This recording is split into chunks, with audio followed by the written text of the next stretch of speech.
density trial was a study of 5 different densities with 2 different pot sizes, trying to determine which canopy density created the highest yields and the highest profitability in our growing environment. Traditionally, cannabis growers like to grow these big trees, but that's not necessarily the highest yielding. Small plants that are really dense can grow more flower than these great big monster trees that we like to grow. So evaluating the density, I think, is really important for each grower. When I started out designing this experiment and planning it out, I really thought that the plants at the highest density would yield the most. No cannabis grower is hands-off. Every single crop, the crop's going to tell you what it wants. It's a conversation between you and the plant. We chose not to trellis, no defoliation, allowing the plants to grow exactly how they're meant to. The plants at the higher density almost doubled in height compared to the plants at lower density in both trials of 1 and 2 gallons. If you grow from seed, it starts clean, it ends clean. It's a much cleaner grow. It really simplifies the entire production process. Not only do you not have to worry about clones and mom stalks and rooting and an entire clone room, but you also start with very, very clean material. And so it really reduces your pest pressure, spider mites.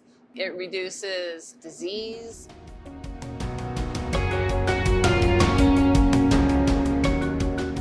I liked the way the plants grew in the 2-gallon pots. I like a bit of a larger, more robust plant. And I thought the 1 square foot per pot was the ideal spacing.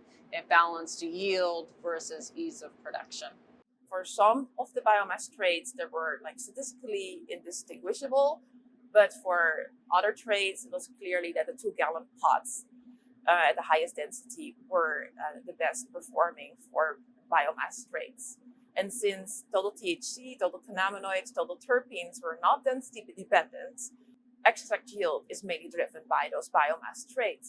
We chose the highest density of the 2-gallon pot treatment. It had the highest biomass per area.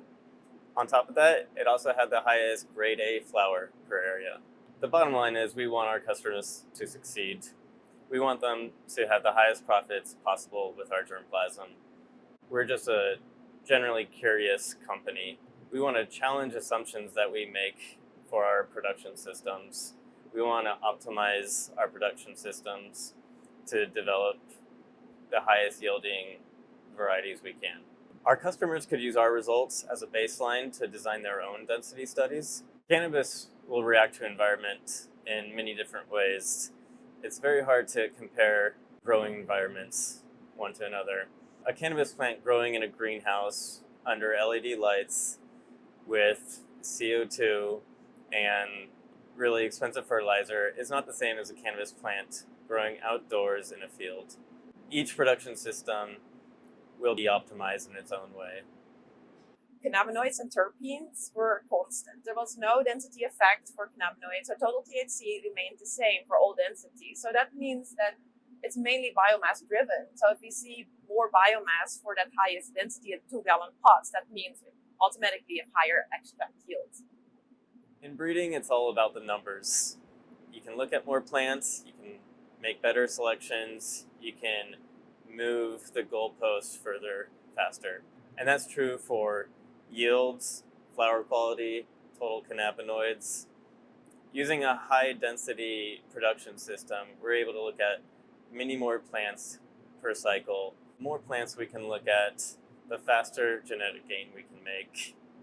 It really depends on the pressures that are affecting the facility. If your facility has really high pest pressure, don't go for the highest density. It also has to do with risk adversity. How adverse to risk are you? Can you push it and maybe stand some crop loss, or maybe you have a different method to get that less than amazing product to market and still make a profit on it.